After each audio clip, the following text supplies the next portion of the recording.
पग पर है संग तुम्हारे।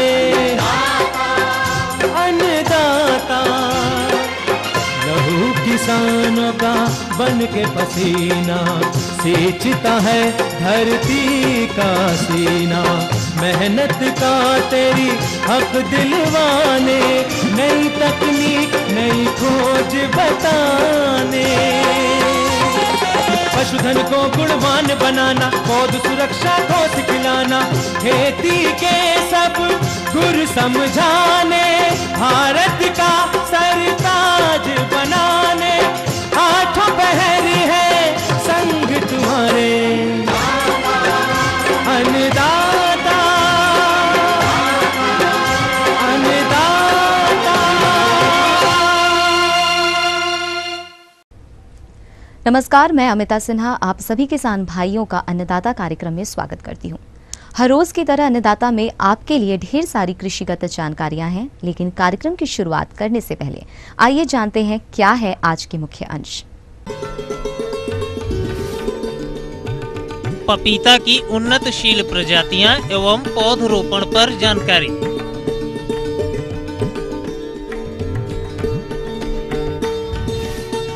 लोबिया की खड़ी फसल में किए जाने वाले शस्य प्रबंधन कार्य।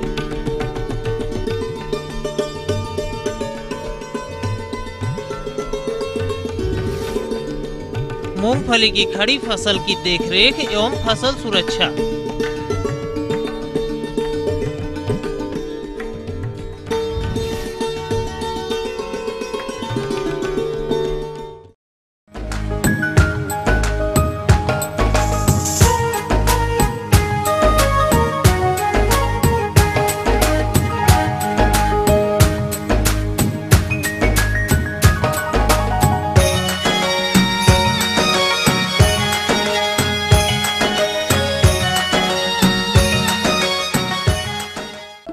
किसान भाइयों, जैसा कि आप जानते हैं कि पपीता एक शीघ्र तैयार होने वाला उपयोगी फल है जो अपनी पौष्टिक गुणों के कारण बाजार में खास पहचान बना चुका है। इसलिए वर्तमान में किसानों ने इसकी खेती की तरफ ध्यान दिया है। जो किसान भाई इसकी खेती से जुड़े हुए हैं या नए किसान रोपण करना चाहते हैं, वे रोपण के समय कुछ महत्वपूर्ण तकनीकी बिंदुओं पर अवश्य ध्यान दें। यदि आप रोपण के समय सावधानी नहीं बरतेंगे तो फसल को विभिन्न प्रकार की समस्याओं का सामना करना पड़ेगा। अंततः उपज पर विपरीत प्रभाव पड़ेगा। मैं सुरेंद्र सिंह नेगी हूँ, मैं देहरादून से आया हूँ। और पपीते का पौधा कब लगाना चाहिए और इसके लिए सबसे उपयुक्त लगाने का समय कौन सा है? अतः पपीते के पौधों की रोपाई करते समय आप कौन कौन सी तकनीकी बिंदुओं पर ध्यान देंगे, आइए जानते हैं गोविंद बल्लभ पंत, कृषि एवं प्रौद्योगिकी विश्वविद्यालय पंतनगर के उद्यान विशेषज्ञ डॉक्टर AK सिंह से। तो नेगी साहब, जैसा आपने प्रश्न पूछा कि पपीते का पौध कब लगाना चाहिए खेत में, हाँ जी, तो इस संबंध में हम किसान भाइयों को महत्वपूर्ण जानकारी देना चाहेंगे, क्योंकि ऐसा प्रायः देखने में आ रहा है कि किसान भाई जो हैं पपीते का पौध अप्रैल के महीने में भी लगाते हैं, कुछ किसान भाई बरसात शुरू हो गई उस समय लगाते हैं, कुछ सितंबर में लगाते हैं। लेकिन लगाने का मुख्य समय क्या है, ये हम आज डिस्कस करना चाहेंगे यहाँ।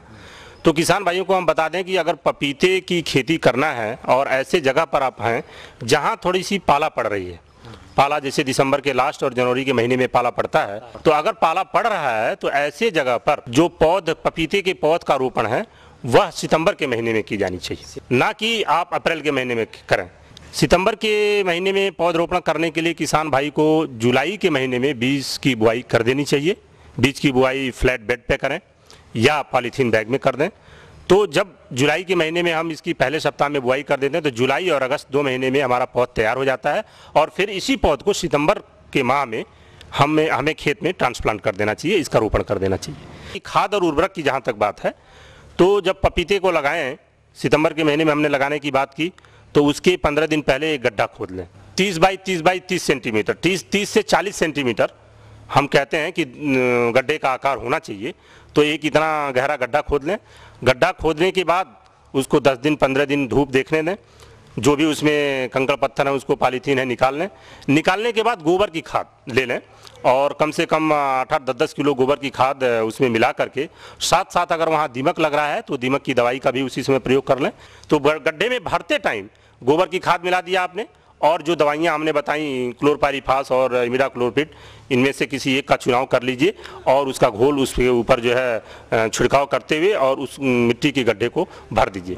इसके साथ हम किसान भाई को यह भी बताना चाहेंगे कि दूरी क्या रखें, चूँकि हम जानते हैं कि जो हमारे पास प्रजातियाँ अवेलेबल हैं, जैसे पंतनगर विश्वविद्यालय में हम पंत पपाया 1 देते हैं, यह डायोसियस वैरायटी है। कहने का मतलब कि एक पौधे जो नर और मादा पौधे होते हैं इसके अलग अलग होते हैं। अगर एक पौधा फूल के टाइम में आएगा तो या तो उसमें नर फूल होंगे या मादा फूल होंगे। तो चांसेज इसके अगर लमसम देखा जाए तो 50-50% कभी हो जाते हैं, कभी 40% 60% हो जाते हैं।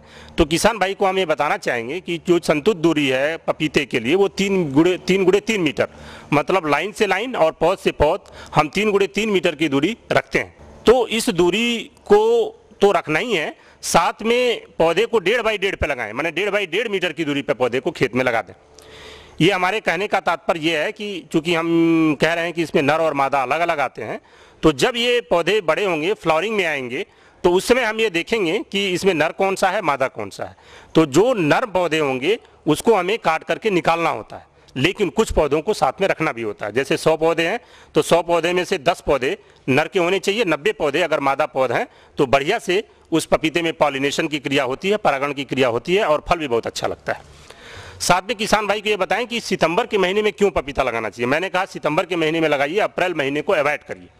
अप्रैल महीने में पपीता लगाने से प्रायः ये देखा जा रहा है कि भाई अप्रैल में लगाया पपीता आपने, फिर मई और जून में इतनी गर्मी पड़ती है कि पानी अगर आप नहीं दे पा रहे हैं समय से तो पौधे के सूखने के चांस होते हैं। चलिए आपका पौधा चल गया, फिर होता क्या है कि उसके बाद बारिश का टाइम आता है, जुलाई और अगस्त। जुलाई और अगस्त में बारिश इतनी ज़्यादा होती है कि पपीते में एक वायरल इन्फेक्शन होता है, वायरल डिजीज़ होता है, वो बहुत तेज़ फैलता है। देखा होगा आपने, पपीते का जो पत्ता होता है वो पीले कलर का हो जाता है। तो वो एक तरह की बीमारी है और बरसात के टाइम में बहुत ज़्यादा फैलती है।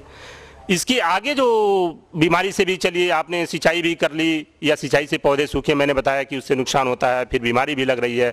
फिर इसके बाद जो मुख्य चीज़ है, जो पौधे आपने अप्रैल में लगाए हैं उस पौधों में फल और फूल और फल बनने की प्रक्रिया लगभग जो है आपके बारिश के तुरंत बाद स्टार्ट हो जाती है, बारिश के समय स्टार्ट हो जाती है और वो फल जो है नवंबर दिसंबर तक नहीं पक पाता है, पेड़ पे ही बना रहता है। और जैसे ही दिसंबर और जनवरी में पाला पड़ता है तो उस पे लगे हुए फल को नुकसान पहुंचता है, फल सड़ करके नीचे गिरने लगते हैं।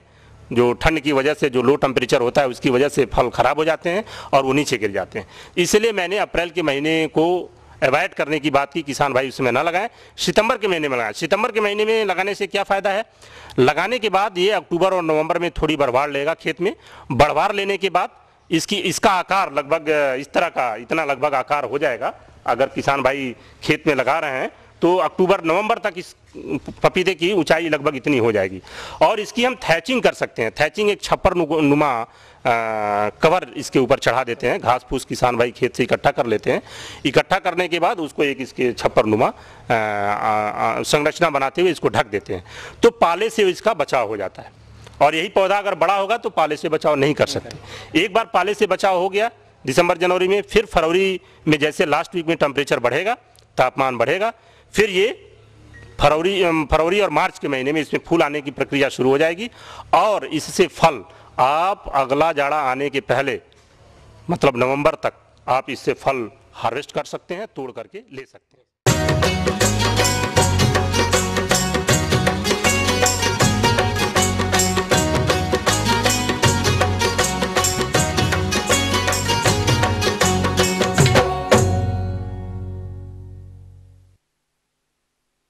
हमारे प्रदेश में अनेक सब्जियों की खेती की जाती है।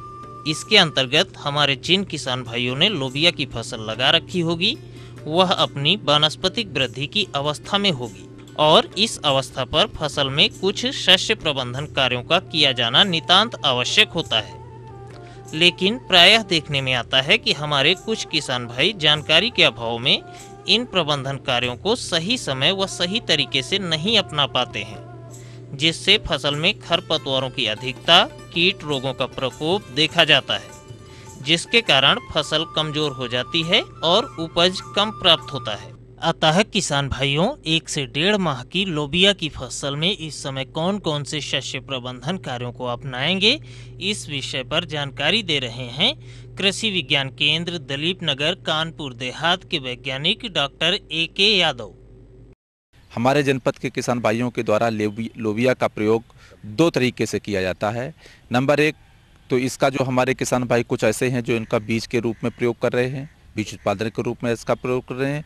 दूसरा, इसको सब्जी में, सागबाजी में इसको ले जा रहे हैं। जैसा कि आप देखते हैं कि आज मार्केट में लगभग 40 रुपये प्रति किलो के हिसाब से इसकी फली सब्जी के रूप में किसानों के द्वारा बिक्री की जा रही है। इकोनॉमिक व्यवस्था को देखते हुए ये हमारी फसल जो है खरीफ में बहुत ही महत्वपूर्ण होती है। इसके सफल उत्पादन के लिए कुछ तकनीकी बिंदु हैं जिन पर हमें ध्यान रखने की ज़रूरत है। इसमें किसान भाइयों ये है कि सबसे पहले जो हमारी रासायनिक खरपतवारनाशी है, अगर उसका प्रयोग हमारे किसान भाइयों के द्वारा नहीं किया गया है तो इस समय मानव श्रमिक लगा करके खुरपी की सहायता से खेत को पूर्ण रूप से खरपतवारों से मुक्त कर दें, जिससे कि हमारे उत्पादन पर उसका कोई कुप्रभाव न पड़े। कि हमारे किसान भाई जब भी मृदा उर्वरकों का प्रयोग करें वो अपनी मिट्टी का परीक्षण करा लें और मृदा परीक्षण के उपरांत जो उनके रिजल्ट आए उसी के आधार पर नाइट्रोजन, फास्फोरस, पोटास और जिंक आदि पोषक तत्वों का प्रयोग करें। इसके तहत किसान भाइयों जो हमारी जो स्टेट रिकमेंडेशन है उसमें 15 से 20 kilogram nitrogen, 40 kilogram phosphorus, 30 kilogram potash और वो क्षेत्र जहाँ पर जिंक की कमी होती है वहाँ से 20 से 25 किलोग्राम जिंक सल्फेट की संस्तुति आजकल हमारी दलहनी फसलों में भी बहुतायत में की जा रही है। इसके लिए किसान भाइयों देखेंगे कि बुआई के समय ही पूरी नाइट्रोजन, पूरी फास्फोरस, पूरा पोटास और जिंक का बुआई के समय ही खेत में प्रयोग कर लेते हैं, जिससे कि हमारी फसल को पूर्ण बढ़वाड़ के लिए, पूर्ण उत्पादन के लिए, चाहे हम बीज उत्पादन के लिए करें चाहे फली उत्पादन के लिए, तो हमको उससे जो है गुणवत्ता युक्त जो उत्पाद होता है वो प्राप्त होता है। और हम इस तरह से उर्वरकों का प्रबंधन करें। जब हमारी फ्लावरिंग स्टेज आ जाती है उस समय हमें इसमें सिंचाई की आवश्यकता पड़ती है। साथ ही साथ जब हम फली के रूप में जब पहली तुड़ाई कर लें या तुड़ाई के उपरांत देख लें कि अगर खेत में नमी की कमी है तो निश्चित तौर पर एक हल्का पानी दें। पानी देने में सावधानी ये रखना है कि इसको हम बहुत बड़ी बड़ी बेड नहीं बनाना है, छोटी छोटी सी बेड बना लेंगे और पानी देते समय ये विशेष सावधानी रखना है कि उसमें पानी भरे ना है। यदि खेत में पानी भर जाता है तो इसकी फली अगर हमारे मिट्टी के संपर्क में आ जाती है तो उसकी गुणवत्ता अपने आप कम हो जाती है। अगर कोई रोग या कीट लग रहा हो तो कोई भी कीटनाशक दवा है जिसमें क्लोरपायरिफास है या मोनोक्रोटोफास है या क्लोरोडाइफास है या क्लोरोवास है, इनमें से कोई कीटनाशी दवा लेकर के 1 से 1.5 ml दवा प्रति लीटर पानी की तरफ से घोल बना करके समय रहकर छिड़काव कर देंगे तो आप किसी भी कीटनाशी से अपने पौधे को बचा करके अच्छा उत्पादन प्राप्त कर सकते हैं। जो हमारी लोबिया इतनी महत्वपूर्ण क्रॉप होती है उसके सफल और उच्चतम उत्पादन प्राप्त करने के लिए जो कुछ हमारे तकनीकी बिंदु हैं सही समय पर प्रबंधन कर लेंगे तो खरीफ फसल में एक कम समय में आप देखेंगे कि लोबिया से हमारे किसान भाई एक अच्छा उत्पादन और आमदनी प्राप्त कर सकते हैं। कार्यक्रम में और अभी बाकी है कुछ उपयोगी जानकारियां, लेकिन इससे पहले लेते हैं एक छोटा सा विराम।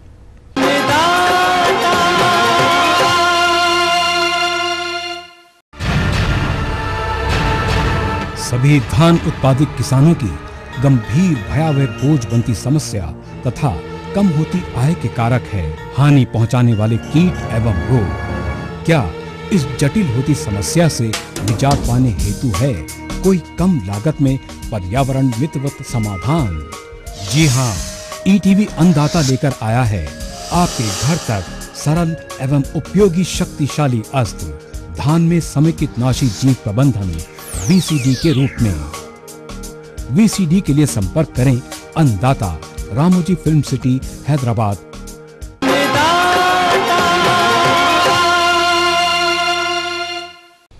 किसान भाइयों, विराम के बाद हम फिर हाजिर हैं आपके लिए कुछ और कृषि वृत्त चित्रों के साथ।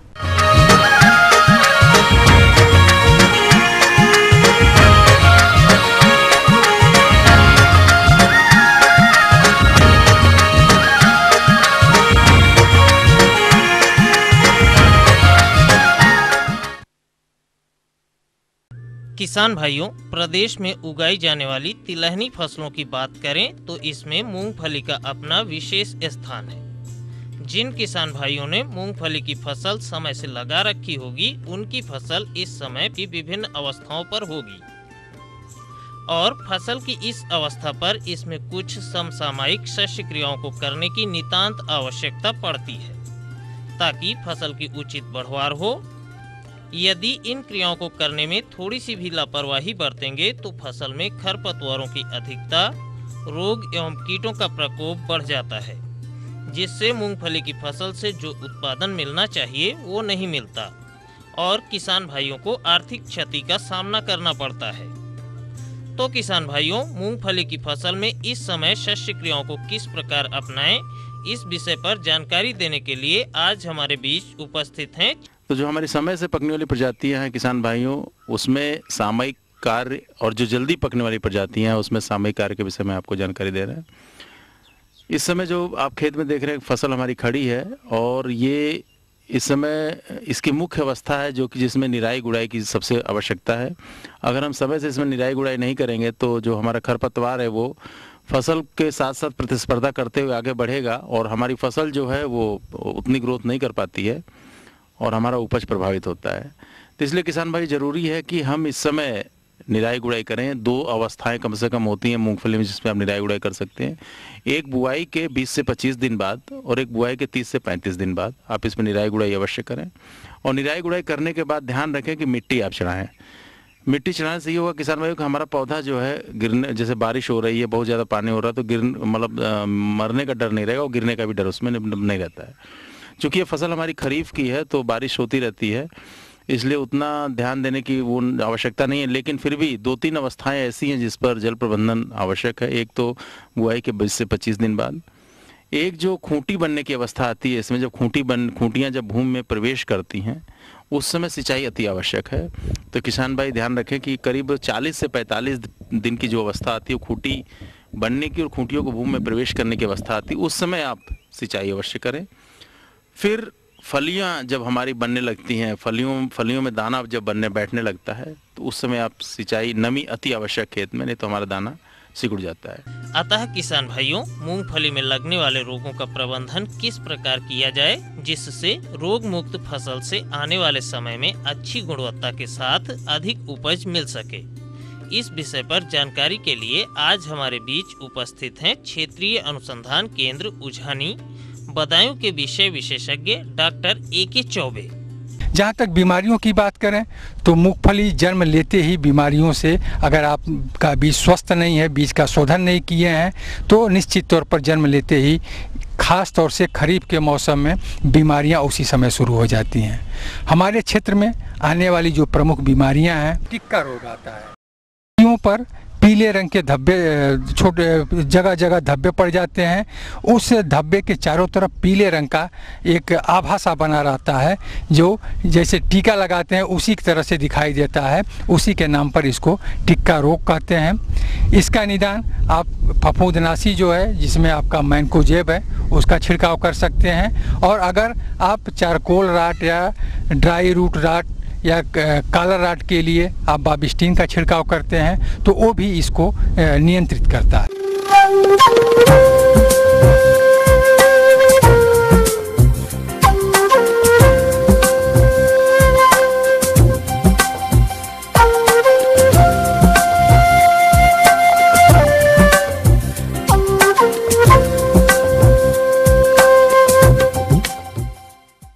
अब आइए जानते हैं इस सप्ताह मौसम की परिस्थितियों के अनुसार अपने प्रदेश के कृषि मौसम विभाग एवं कृषि विश्वविद्यालय द्वारा प्राप्त विभिन्न कृषिगत क्रियाओं के बारे में।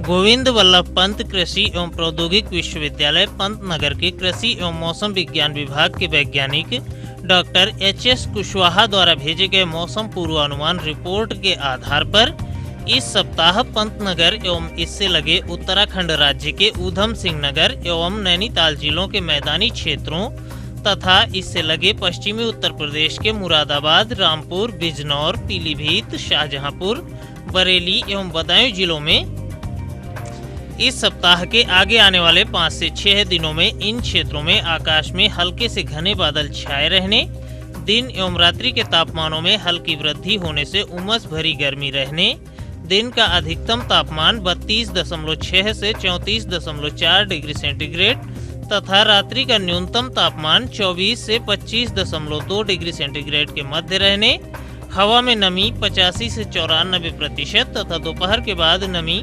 55 से 65% के मध्य रहने, मध्यम गति की हवा 5 से 7 किलोमीटर प्रति घंटा की औसत गति से अधिकतर पूर्व दक्षिण पूर्व दिशा से बहने तथा इस सप्ताह के आगे आने वाले 5 से 6 दिनों में इन क्षेत्रों में हल्की अर्थात कुल 10 मिलीमीटर बारिश होने की संभावना है। अतः ऐसे अनुमानित मौसम में इन क्षेत्रों के कृषक भाइयों को सलाह दी जाती है कि वे धान की सभी अवस्था की फसल में इस सप्ताह सिंचाई अवश्य करें, खरपतवारों को जड़ सहित उखाड़कर खेत से बाहर कर दें, समय से रोपी गई धान की फसल जिसमें बालियां निकलने की पूर्व अवस्था है उसमें 20 किलोग्राम यूरिया का प्रति एकड़ की दर से खेत में उचित मृदा नमी की दशा में भुरकाव करें। लेकिन यदि खेत में मृदा नमी की कमी हो अथवा कम बारिश हुई हो तो वहां यूरिया का भुरकाव करने के 24 घंटे के अंदर ही खेत में हल्की सिंचाई अवश्य कर दें, जिससे नाइट्रोजन का भरपूर लाभ फसल को मिल सके तथा फसल में बालियां भी एक साथ तेजी से निकल आएं। तापमानों में संभावित हल्की वृद्धि के कारण धान के खेत में हानि पहुंचाने वाले कीटों का प्रकोप संभव है।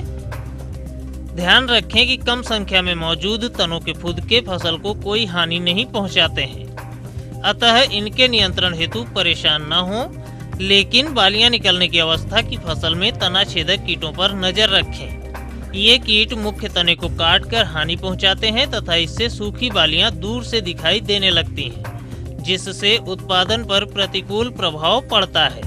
यदि कीटों का 10% से अधिक प्रकोप दिखाई दे तब फसल सुरक्षा हेतु 5 SC फिप्रोनिल कीटनाशी की 400 मिलीलीटर मात्रा का 200 लीटर पानी में घोल बनाकर प्रति एकड़ की दर से छिड़काव करें। इस सप्ताह कम बारिश होने, हल्के बादल छाए रहने तथा तापमानों में वृद्धि के कारण सोयाबीन की खड़ी फसल में सफेद मक्खी द्वारा पीला मोज़ेक रोग लगने की संभावना है। अतः सलाह दी जाती है कि सोयाबीन के जिस खेत की फसल में रोग के लक्षण दिखाई दें उसमें 25 EC मेटासिस्टॉक्स की 400 मिलीलीटर मात्रा का 200 लीटर पानी में घोल बनाकर प्रति एकड़ की दर से छिड़काव करें। जिन किसान भाइयों ने गन्ने की बंधाई का कार्य अभी पूरा नहीं किया है वे जमीन की सतह से 3 से 4 फुट की ऊंचाई पर गन्ने की बंधाई करें। लेकिन जिन खेतों में पिछले दिनों गन्ने के एक झुंड के सभी पौधों की बंधाई का कार्य कर रखा है वे इस सप्ताह गन्ने की तिर्यक बंधाई करें। इसके लिए एक पंक्ति के 2 झुंडों को सामने वाली पंक्ति के एक झुंड से मिलाकर इस प्रकार बांधें कि पत्तियां आर पार की अवस्था में रहें, जिससे गन्ने की फसल को गिरने से बचाया जा सके। लाही अर्थात तोरिया की समय से बुआई के इच्छुक किसान भाई ज्वार, लोबिया, मक्का आदि फसलों की कटाई के बाद खाली हुए खेतों की जुताई कर तैयारी कर लें। अगले सप्ताह से बुआई हेतु अधिक पैदावार देने वाली किस्में जैसे पंत तोरिया 30, पंत तोरिया 303, पंत तोरिया 507 आदि में से किसी किस्म के बीज की प्रमाणित संस्था से खरीद लें। इस सप्ताह तापमानों में संभावित हल्की वृद्धि के कारण आम के पेड़ों पर शाखा गांठ कीट अर्थात सूट गाल कीटों के प्रकोप की संभावना है। अतः इन कीटों के नियंत्रण हेतु क्यूनालफॉस 25% तरल पदार्थ या मोनोक्रोटोफॉस 36% की 2 मिलीलीटर मात्रा का प्रति लीटर पानी की दर से घोल बनाकर प्रभावित पेड़ों की शाखाओं पर पत्तियों के दोनों सतहों पर अच्छी तरह छिड़काव करें। टमाटर की उन्नत किस्मों की पौधशाला में बुआई यदि अभी तक नहीं कर पाए हैं तब उचित मृदा नमी की दशा में इस सप्ताह बुआई समाप्त कर लें। तेज धूप एवं तापमानों में वृद्धि के कारण सभी प्रकार के पशुओं को दिन में छायादार वृक्षों के नीचे बांधें, संतुलित आहार खिलाएं, स्वच्छ पानी पिलाएं।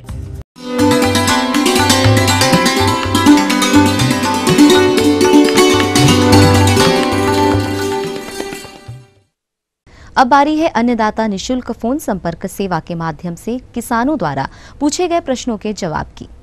आज जो प्रश्न शामिल किया गया है उसे पूछा है धमोरा रामपुर से सुखविंदर सिंह ने। आपकी एक भैंस में गले में सूजन दिख रही है जिससे यह पता चलता है कि शायद उसे गला घोंटू रोग का प्रकोप हुआ है। देखिए कार्यक्रम की यह प्रस्तुति। आज आपको पशुओं में गला घोंटू रोग के बारे में बताऊंगा। जैसा कि नाम से पता है, जैसा कि नाम से ही पता चल रहा है, यह गला घोंटू या गले से संबंधित बीमारी है। पशुओं में एकाएक तेज बुखार 104 से 105 डिग्री फ़ारेनहाइट तक आता है, जिससे पशु चारा दाना खाना पीना बंद कर देता है। पशु में कब्ज हो जाती है, गले में नीचे से ऊपर की तरफ सूजन प्रारंभ हो जाती है, मुंह से झाग आने लगता है तथा पशु रुक रुक करके पेशाब करता है। सूजन बढ़ने पर पशु को सांस लेने में कठिनाई होने लगती है, जिससे सांस लेते समय घुट घुट करके या घुर घुर करके आवाज़ आती है। यदि इलाज न कराया गया तो 12 से 15 घंटे के अंदर ही पशु की मृत्यु हो जाती है। इसलिए जैसे ही इसके लक्षण दिखाई दे, तुरंत आराम के लिए पशु को बेटलॉग, होस्टाकार्टीन, आइसोफ्लूइड और आइसोडेक्स में से किसी भी एक उपलब्ध इंजेक्शन को लगाने के बाद पशु चिकित्सक से संपर्क करना चाहिए। पशु चिकित्सक से संपर्क न होने की दशा में एंटीबायोटिक इंजेक्शन जैसे एमसेप्ट, सेप्टिकोर, जाइडासेप, सफारी एक्सेल में से कोई एक तथा बुखार उतारने हेतु मेलोनेक्स प्लस, मेगाडार्टी, मार्कोजेसिक 15 से 20 ml इंजेक्शन का प्रयोग करना चाहिए तथा पेट फूलने की समस्या से बचाने के लिए बेलामाइन, लीवोकोर या पेनासिप का इंजेक्शन देना चाहिए। इस प्रकार से ये इंजेक्शन देने के बाद आप पशु डॉक्टर से संपर्क करके आगे का उपचार कर सकते हैं। इस बीमारी के लिए अनुभव के आधार पर पशु चिकित्सकों का कहना है कि सल्फा डायामाइडिन 100 ml और एमसेप्ट को मिला करके अगर इंट्रावेनस पशु में चढ़ाया जाए तो उसे तत्काल आराम मिल जाता है। सल्प्रीम 30 ml का इंजेक्शन 4 घंटे के अंतराल पर देने पर पशु को पूरी तरह से आराम मिल जाता है। पशुपालक भाइयों, अच्छा तो ये है कि आप उपचार से ज़्यादा बचाव पर ध्यान दें, चूँकि यह बीमारी प्रत्येक बार बरसात के समय में होती है, इसलिए बचाव हेतु उपाय कर लेने चाहिए। बचाव के लिए गला घोटू रोग से बचाव हेतु HS वैक्सीन का टीकाकरण मई से जून के महीने में कराने पर यह बीमारी नहीं लगती है। यदि बीमारी का प्रकोप दिखाई देने लगे तो पशुओं को चारागाहों में चरने के लिए न भेजें, क्योंकि यह छूत से फैलती है तथा इन्हें साफ पानी पिलाएं।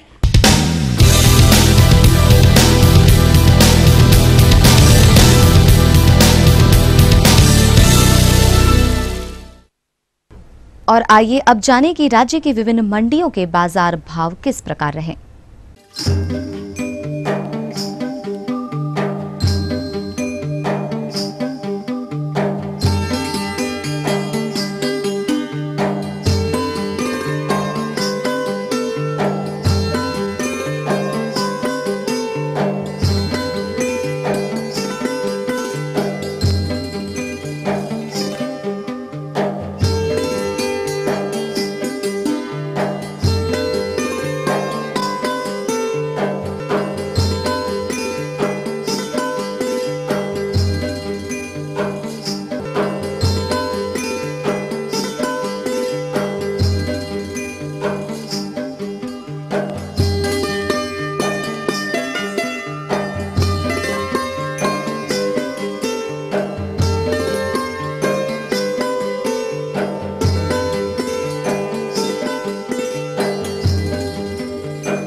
किसान भाइयों, कृषि से संबंधित आपकी समस्याओं एवं उपयोगी सुझावों का हम स्वागत करते हैं।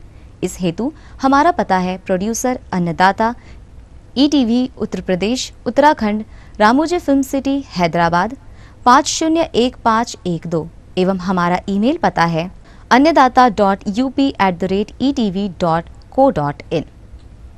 हमारा निशुल्क फोन संपर्क सेवा नंबर है 180042544085, जिस पर आप संपर्क करें शाम 5 से 6 बजे तक। किसान भाइयों, कार्यक्रम में बताई गई जानकारियों को अपनाकर आप अवश्य ही लाभान्वित होंगे। इसी आशा के साथ अब आज के कार्यक्रम को समाप्त करने की मुझे और अन्नदाता टीम को आज्ञा दें। नमस्कार।